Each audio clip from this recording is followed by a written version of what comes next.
할렐루야. 네, 옆에 있는 분들과 사랑의 인사 나눌까요? 사랑합니다. 축복합니다. 잘 나오셨습니다. 함께 인사하시겠습니다. 더운 날씨 속에서 이제 또 비가 오니까 조금은 선선해지는 것 같습니다. 많은 비가 내리고 있는데 오늘 우리의 심령 가운데 밖에 내리는 비처럼 충만한 은혜의 비가 내리기를 간절히 소망합니다. 여러분들 이케아라는 가구 브랜드 들어보셨죠? 조립해 보신 분 계신가요? 없으시죠? 저는 이제 아이들 2층 침대를 이케아에서 구입해서 하나 조립을 해봤는데 그 상자를 열면은 여러 가지 이제 기구도 있고 조립해야 하는 것들이 있습니다. 그리고 설명서가 있습니다. 설명서를 보면서 하나하나 순서에 맞게 조립을 해야 완성할 수 있습니다. 처음에는 그 설명서를 따라서 열심히 하나하나 나사도 조립하고 또 나무판도 이렇게 맞대고서 여러 가지 조립을 해봤습니다. 근데 점점 모양이 맞춰지니까 제 속에서 자신감이 생겼습니다. 이 별거 아니네. 이제 할 수 있겠네. 그러면서 설명서를 보지 않고 스스로 대충 모양을 보면서 맞춰가기 시작했죠. 근데 그렇게 맞춰가니까 어느 순간 나사가 맞지 않는 것이죠. 왜 안 맞지? 나사가 부족하지? 뒤를 돌아서 보니까 설명서대로 하지 않고 잘못 조립을 한 겁니다. 결국 다시 다 풀러서 처음부터 다시 조립했던 그런 때가 있었습니다. 그때 깨달았습니다. 설명서를 제대로 봤어야 되는데 괜히 자신감 붙어가지고 내가 해보겠다고 설명서도 안 보고 결국 온 힘만 쏟고 다시 하게 되는 그런 저의 모습, 연약한 미련했던 저의 모습을 돌아보게 되었습니다. 오늘 본문의 다윗이 어쩌면 그런 모습과도 같습니다. 사울에게 쫓기며 고난하는 시간들을 보냅니다. 근데 그렇게 고난의 시간을 보내다가 다윗이 하나님께 묻지도 않고 기도하지도 않고 자기 생각대로 블레셋 땅으로 넘어가게 됩니다. 그렇게 블레셋으로 넘어갔을 때 처음에는 별일이 없었습니다. 위협도 줄어든 것 같고 이제는 평안한 것 같았습니다. 더 이상 사울의 위협으로부터 해방되었고 이제는 더 이상 내 목숨이 위협받지 않으니까 안전할 수 있을 것만 같은 그런 삶을 살았습니다. 그뿐만 아니라 블레셋 왕 아기스도 다윗을 환대해 줬습니다. 근데 시간이 흐르고 상황이 점점 다윗에게 곤란한 상황으로 놓여지게 되는 것이죠. 바로 하나님의 백성들, 이스라엘 백성들과 맞서서 싸워야 하는 그 자리에 블레셋의 편에 서서 이 다윗이 나가야 하는 정말 난감한 상황에 놓인 것입니다. 그는 지금 하나님의 대적 블레셋과 나란히 걷고 있습니다. 그들의 편에 서서 이스라엘 백성들에게 창과 칼을 겨눠야 하는 그런 상황에 놓인 것입니다. 어쩌다 하나님의 백성, 하나님의 사람인 다윗이 이 지경이 되었을까요? 오늘 밤 우리가 이 말씀을 통해서 우리 자신에게 스스로 한번 물어보는 시간이 되길 원합니다. 지금 나는 어디에 서 있는가? 지금 내가 서 있는 곳이 과연 어느 편인가? 나는 하나님의 인도하심을 따라 걷고 있는가? 아니면 내 생각대로 내가 원하는 대로 그 방향을 향해 나아가고 있는가? 예배는 드리고 있지만 정말 하나님의 편에 서고 있는지, 혹은 내가 알게 모르게 저 세상의 것에 세상의 편에 서서 내 삶을 맡기고 있지는 않은지, 오늘 말씀을 통해서 우리는 이 질문 앞에 정직하게 서고 또 스스로 묻는 시간 되기 원합니다. 그래서 첫째로 혹시 지금 세상의 뒤에 서 있고 있지 않은지 우리 스스로 물어보기 원합니다.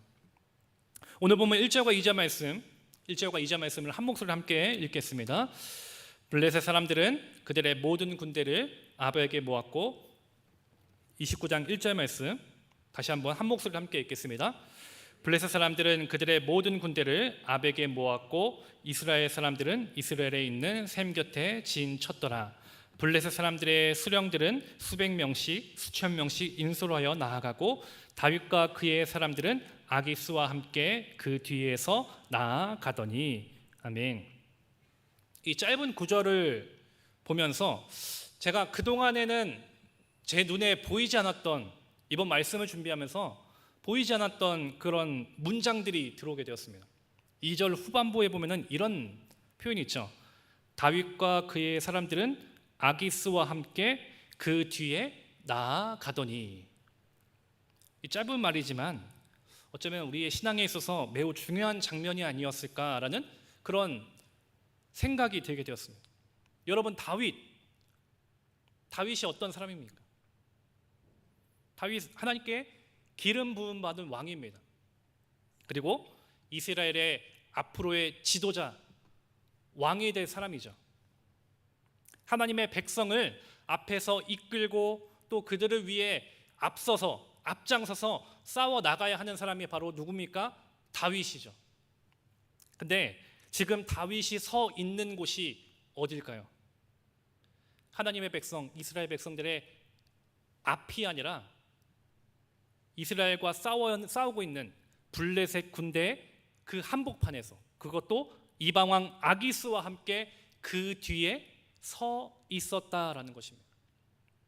앞이 아닌 뒤, 그것도 아기스와 함께 말입니다. 믿음으로 앞장서야 할 자리에 있지 않았고 세상의 대열 맨 끝에 조용히 그 뒤를 따라가고 있었다라는 겁니다. 하나님의 진리를 외치고 말씀을 전하며 그 말씀대로 살아가야 하는 것이 다윗의 삶인데, 지금 다윗은 아무 말도 하지 못하고 그 뒤를 따라가고 있는 것입니다. 이처럼 다윗이 향하던 길은 하나님의 부르심 앞에 서 있는 게 아니라 점점 믿음과 멀어지는 그 자리에 서 있었다는 겁니다. 그렇다면 그 자리에 왜 그가 서 있게 되었을까요? 그것이 하루아침에 이루어진 게 아닙니다. 기도를 놓치게 되었고 말씀을 놓치게 되었고 하나님께 묻는 삶을 멀리 하다 보니 조금씩 그의 삶의 방향이 하나님의 말씀과 하나님의 뜻과는 멀어지게 된 것이죠. 사무엘상 27장 1절에 보면 이렇게 말씀합니다. 다윗이 그의 마음에 생각하기를. 바로 여기서부터 다윗이 꼬이기 시작한 것입니다. 하나님께 묻고 하나님께 기도했던 다윗이었는데 어느 순간 그 마음에 생각하기를, 하나님께 기도하지 않고 하나님께 묻지 않았을 때 점점 그의 걸음은 하나님께 나아간 게 아니라 정신 차려 보니까 지금 블레셋의 한편에 아기스의 뒤에 서 있게 되었다라는 겁니다. 사울에게 쫓겨서 죽을지도 모르는 그 걱정 때문에 블레셋으로 도망가면 살 수 있지 않을까라는 인간적인 판단으로 생존을 쫓았습니다. 하나님의 말씀이 아니라. 결국 이제 블레셋의 편에서 이스라엘과 전쟁을 치러야 하는 매우 난감한 상황에 놓인 것입니다. 근데 이 모습을 보면은 이게 꼭 다윗만의 이야기가 아니라는 것입니다. 오늘 바로 우리의 모습, 나의 모습이기도 하다는 것이죠. 우리 역시 분명 하나님을 믿는 믿음의 사람입니다. 여러분들 그렇게 고백하십니까? 그렇게 고백 안 하십니까? 그렇게 고백 못 하십니까? 여러분들 하나님을 믿는 믿음의 사람 아닙니까? 믿음의 사람이죠. 아멘. 네, 하나님을 믿는 믿음의 사람입니다. 예배도 드리고 말씀도 있고 기도도 합니다. 근데 정작 삶의 자리에서 우리가 선택하는 방향을 봤을 때 어쩌면 우리가 지금의 다윗처럼 하나님의 말씀과 하나님 앞에 묻는 삶보다는 솔직한 얘기로 세상의 기준을 따라갈 때가 더 많은 우리의 모습임을 발견하게 됩니다. 저부터가 그런 것 같습니다. 내가 생각하고 내가 판단하고 저 세상의 기준을 따라가는 그 모습이 나의 모습이었습니다. 믿음으로 결단하기보다는 그저 내 눈에 좋아 보이는 안정적인 길을 택할 때가 많고 하나님의 말씀보다는 저 세상의 뒤에 숨어 있을 때가 더 많았던 것이 나의 모습이었음을 말씀을 통해서 다시 깨닫게 되었습니다. 누가복음 22장에 보면은 예수님께서 잡히시던 그때 베드로가 예수님을 멀찍이 뒤따라갑니다. 그리고 사람들 틈에 앉아서 숨어 있다가 사람들이 베드로를 향해서 이 사람도 그와 함께 있었던 사람이다 라고 말했을 때 그 말에 베드로는 나는 그를 알지 못한다 라고 3번이나 부인했습니다. 예수님과 함께 했던 제자였고 예수님을 위하면 자신의 목숨도 내어놓겠다라고 정말 믿음으로 고백했던 그 베드로였는데 정작 자신이 위험한 상황에 놓일 것 같은 그런 두려움이 임하니까 예수님을 멀리합니다. 사람들 틈에 숨어버렸다는 것이죠. 그리고 예수님을 부인하는 자리에 나아갔습니다. 사랑하는 우리 신가의교회 성도 여러분, 여러분들 지금 어디에 서 있습니까? 여러분들 스스로에게 질문해 보시기 바랍니다. 과연 나는 어디에 서 있을까? 내가 서 있는 곳이 과연 어딜까? 하나님의 말씀 앞에, 하나님의 은혜 앞에 내가 서 있는가? 아니면 저 세상의 대열에 내가 그 뒤에 따라가고 있진 않은가? 이 사람 저 사람들, 세상의 사람들 눈치 보느냐, 믿음에 결단하지 못하고 세상의 흐름에 휩쓸리고 있는 내 모습은 아니었는지 오늘 말씀을 통해서 다시 돌아보기 원합니다. 주님은 지금 우리를 부르십니다. 믿음의 자리로, 믿음의 자리로, 기도의 자리로, 사명의 자리로 다시 나아오라고. 이 말씀 앞에 그렇습니다. 주님, 다시 하나님의 편에 서겠습니다. 다시 말씀에 따라 그 길을 걸어가겠습니다. 그렇게 결단하는 우리 모두가 되기를 간절히 소망합니다. 세상의 편에 속한 자가 아니라 하나님의 편에 속해 있는 우리 모두가 되기를 간절히 소망합니다. 두 번째로 우리는 하나님도 세상도 아닌 그 경계선에 머뭇거리고 있는지 질문하기를 원합니다.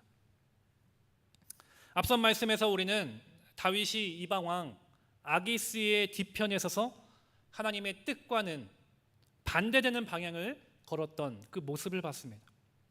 근데 이 본문을 계속 읽다 보면은 다윗은 단지 방향만 잘못된 것이 아니라 그 어디에도 온전히 속하지 못한, 하나님도 아니고 세상도 아닌 그 경계선에 머물고 있다라는 것을 발견하게 됩니다.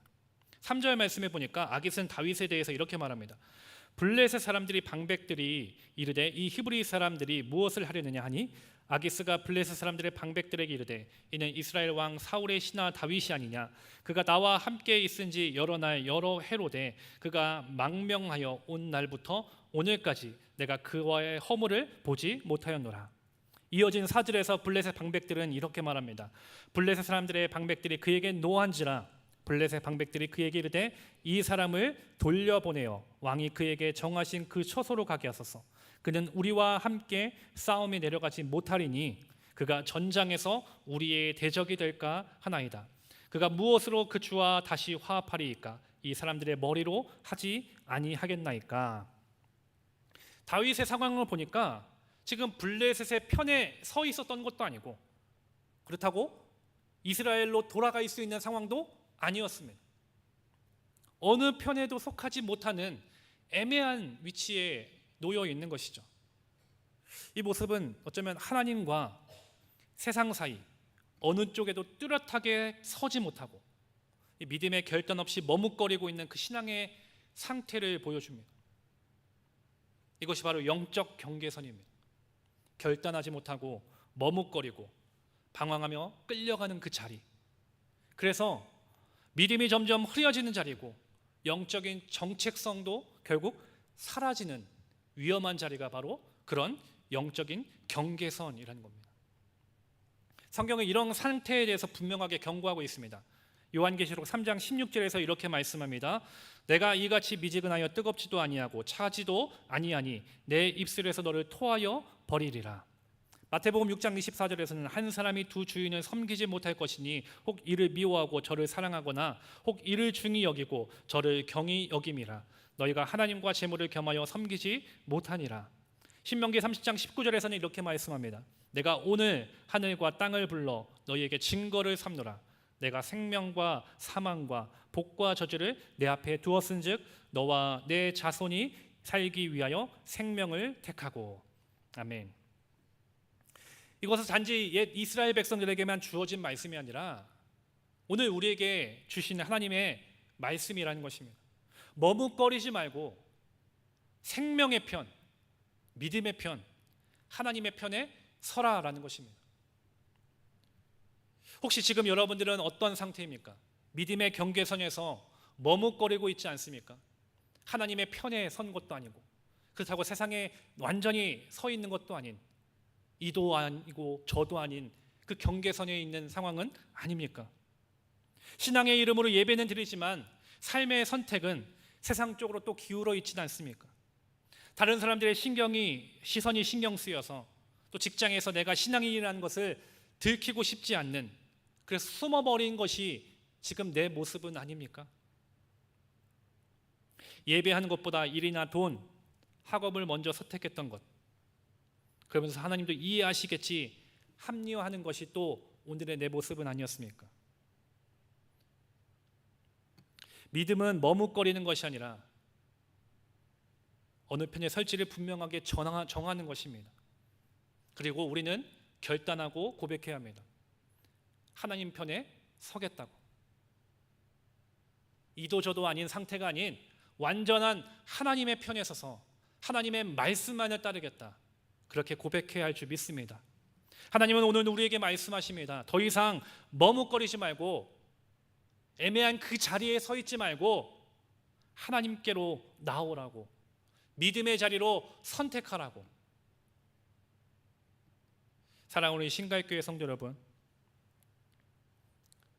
애매한 그 경계선에 머물고 있는 우리의 삶이, 우리의 신앙이 하나님께로 완전하게 향할 수 있기를 간절히 소망합니다. 이것도 좋고 저것도 좋고가 아닌 하나님만을 따를 수 있는, 하나님만을 향한 100%의 믿음을 가지고 살아갈 수 있는 우리 모두가 되기를 간절히 소망합니다. 마지막으로 하나님은 다시 은혜의 자리로 우리를 세우십니다. 지금 다윗의 상황을 보면은 어떤 방법으로도 빠져나올 수 없는 난감한 상황에 놓였습니다. 이스라엘 백성들과 전쟁을 치러야 하는 난감한 상황이죠. 가지 않겠다고 하니 아기스에게 의심을 받고, 그렇다고 가자니 이스라엘 백성들과 싸워야 합니다. 어떤 방법으로 빠져나올 수 없을 것 같은 그 상황 속에서 하나님은 놀라운 방식으로 그 다윗을 건져주십니다. 4절 중간에 보면은 그는 우리와 함께 싸움에 내려가지 못하리니 라고 했습니다. 그리고 7절 말씀에 보니까 그러므로 이제 너는 평안히 돌아가라, 블레셋 사람들의 수령들에게 거슬러 보이게 하지 말라라고 말씀하고 있습니다. 블레셋 편에 서서 이스라엘과 싸워야 하는 난감한 상황, 근데 갑작스럽게 하나님은 블레셋 방백들을 통해서 다윗을 건져주십니다. 블레셋 방백들이 다윗과 함께 싸우지 못하겠다는 것이죠. 이 모든 것은 바로 하나님의 손길인 것입니다. 신명기 32장 39절에 보니까 이렇게 말씀합니다. 이제는 나 곧 내가 그인 줄 알라. 나 외에는 신이 없도다. 나는 죽이기도 하며 살리기도 하며 상하게도 하며 낫게도 하나니 내 손에서 능히 빼앗을 자가 없도다 라고 했습니다. 하나님의 그 손길이 있으면 그 난감한 상황, 내 힘으로는 어떻게 할 수 없는 그 두려운 상황 속에 있을지라도 하나님은 놀라운 길을 열어주신다는 것입니다. 그 누가 생각이나 했겠습니까? 다윗이 기대나 했겠습니까? 어떻게 할 수 없는 그 상황 속에서 하나님은 그 블레셋의 방백들의 이름을 통해서 다윗이 전쟁터에 나가지 않고 그 길을 빠져나갈 수 있는 길을 열어주셨던 것입니다. 유진 피터스 목사님이 다윗 현실에 뿌리 내린 영성이라는 책에서 이렇게 말했습니다. 하나님은 실패처럼 보이는 상황을 통해 다윗을 그의 본래 자리로 이끄셨다. 팀 켈러 탕부 하나님이란 책에서도 이렇게 말합니다. 하나님은 우리가 잘못된 자리에 갈 때 문을 닫으심으로 은혜를 베푸신다. 그렇습니다. 다윗은 스스로의 힘으로 그 자리를, 그 상황을 빠져나온 게 아니었습니다. 하나님은 전혀 예상하지 못했던 방식으로 그 길을 은혜의 길로 바꿔주신 것입니다. 어쩌면 지금 다윗의 모습은 실패한 것처럼 보입니다. 하나님의 말씀대로 따르지 않고 자신의 생각했던 대로, 자신의 판단대로 나아갔을 때 결국 블레셋의 편에 서게 되었습니다. 하나님께 기름 부음 받은 자로서, 믿음의 사람으로서는 실패한 것처럼 보입니다. 근데 그 실패한 상황 속에서 하나님은 길을 열어주셨다는 겁니다. 그 길을 통해서 다시 은혜의 자리로, 사명의 자리로 나아갈 수 있도록 인도해 주셨다는 겁니다. 시편 94편 14절에서 이렇게 말합니다. 여호와께서 자기 백성을 버리지 아니하시며 자기의 소유를 외면하지 아니하시리로다. 아멘. 하나님은 다윗을 포기하지 않으셨던 것이죠. 실패한 다윗처럼 보이지만 하나님의 말씀에 떠나서 하나님의 뜻과는 반대되는 길로 나아갔던 다윗이었지만 그럼에도 불구하고 하나님은 그 다윗을 포기하지 않으셨다는 겁니다. 흔들리고 실수했습니다. 그러나 여전히 하나님은 다윗을 사랑하셨습니다. 그를 붙들어 주셨습니다. 그리고 다시 믿음의 자리로, 회복의 자리로 이끌어 주셨던 것입니다. 사랑하는 우리 신갈교회 성도 여러분, 다윗처럼 어쩌면 우리도 우리의 믿음이 흐려지고 삶의 방향을 잃은 것과 같은 그런 시간 속에 있을 때가 있습니다. 하나님의 말씀이 아니라 자꾸만 저 세상의 편에 설 때가 우리 얼마나 많습니까? 하나님의 은혜를 멀리하고 떠나갔던 것이 오늘 우리들의 모습은 아닙니까? 그런데 여러분들 반드시 기억해야 할 것은 이렇게 어쩌면 자격 없는 우리고 죄인인 우리인데 그럼에도 하나님은 우리를 포기하지 않으셨다는 겁니다. 여전히 그 하나님의 손으로 우리를 꽉 붙잡아주고 계시다는 것입니다. 그리고 다시 은혜의 자리로 내가 생각하지 못했던 방법들로 나를 인도하고 계시다는 것입니다. 여러분들 이 사실을 분명하게 믿으시기를 바랍니다. 이제 말씀을 마무리하면서 여러분께 다시 한번 묻겠습니다.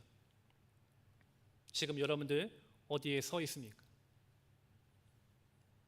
하나님 앞에 굳건하게 서 계십니까? 아니면 타협과 두려움, 현실의 무게 앞에 저 세상의 뒤편에 조용히 머물러 서 있습니까? 우리도 다윗처럼 흔들릴 수 있습니다. 약해질 수 있습니다. 넘어질 수 있습니다. 세상의 기준에 따라 살아갈 때도 있습니다. 그러나 중요한 것, 그 자리에서 다시 하나님 쪽으로 방향을 돌리는 용기가 우리에게 필요합니다. 하나님은 지금도 우리를 기다리고 계십니다. 그리고 우리를 부르십니다. 그리고 우리에게 이렇게 말씀하실 것입니다. 여러분들 이 시간 잠시 눈을 감아 보실까요? 그리고 마음에 가슴에 손을 한번 얹어 보시기 바랍니다. 그리고 한번 여러분들의 이름을 넣어서 이렇게 한번 들어보십시오. 요엘아, 너는 내게 여전히 소중하고 사랑스러운 자녀란다. 내가 너를 너무나도 사랑한단다. 내가 너를 결코 포기하지 않는단다. 이제 다시 내게로 오거라. 그리고 나와 함께 가자.